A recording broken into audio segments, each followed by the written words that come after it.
Hello everybody, welcome. My name is Brian of Hessens County and glad that you could join us again today for another TTRPG talk.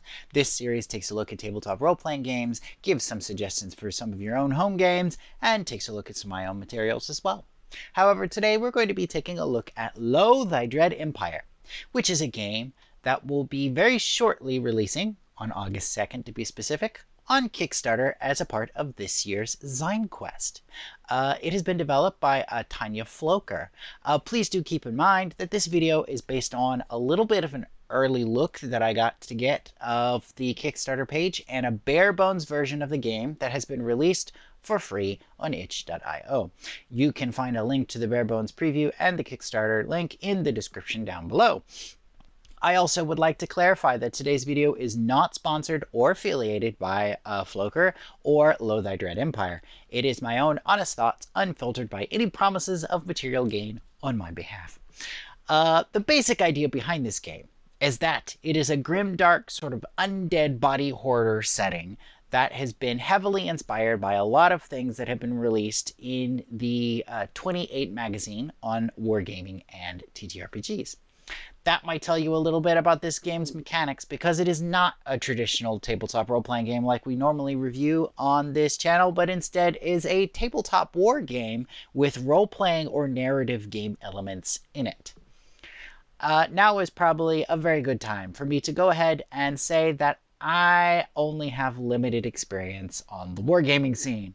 Most of my experience is limited to experiments with Warhammer and in making my own game, sort of war tabletop game back in middle school, or in other words, a very long time ago, and computer-based, like real-time and turn-based strategy games.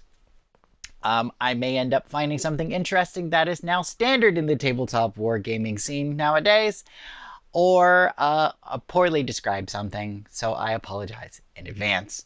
I also will not go into depth into the specifics of resolving like unit conflicts, as I'm sure the bare bones manual does a much better job than I would ever be able to hope to accomplish.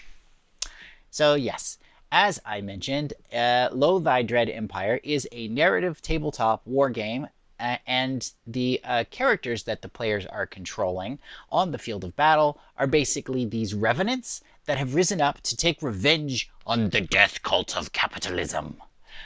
This cult is basically a small number of factions kind of working together that control what little is left of humanity and basically is completing their utter destruction of the earth. That is, as a result, a lot of the example units that will be available for play in the final product will be themed around these sort of undead, corporate or economic exploitation themes. That's going to be a very common uniting theme in this setting. The bare bones version, of course, does not have any of these factions in it, so instead it's been heavily designed around building up your own unique units. These are built around using power points to create unit stats and add advantages and disadvantages to the unit through a tags system. Building up your army like this with the points pool is pretty standard, at least in my experience, but these power points also have further uses. They are used to potentially sort of edit the map at the beginning of a combat scenario by adding or removing locations like geographic features. And once the action has actually started, points are spent to give orders to your units. Speaking of giving orders, the actual combat of this game has 3 different features that I feel like I should probably highlight. The first is that there is no grid system. Instead, the game uses a sort of loose tactical distance system to dictate the ranges for engagement, movement, and if orders can be delivered from the sort of command unit to the rest of the army. Second is that turns and actions in this game have simultaneous resolution. For example, orders are given to units and their costs are tallied in the first round of a turn. Each player secretly writes down what they feel like each unit should be doing based on their existing orders on the second round of a turn. The units then each resolve those actions at the same time, and any conflicts that might result in the third round of the turn. And then finally, any post-combat actions like retreating or things like that would resolve on the fourth round of the turn. As you can see, this allows for a more realistic resolution of actions than if you just sat down and each player took their full turn on their own, and made decisions as they were going along, as opposed to setting orders and deciding in advance.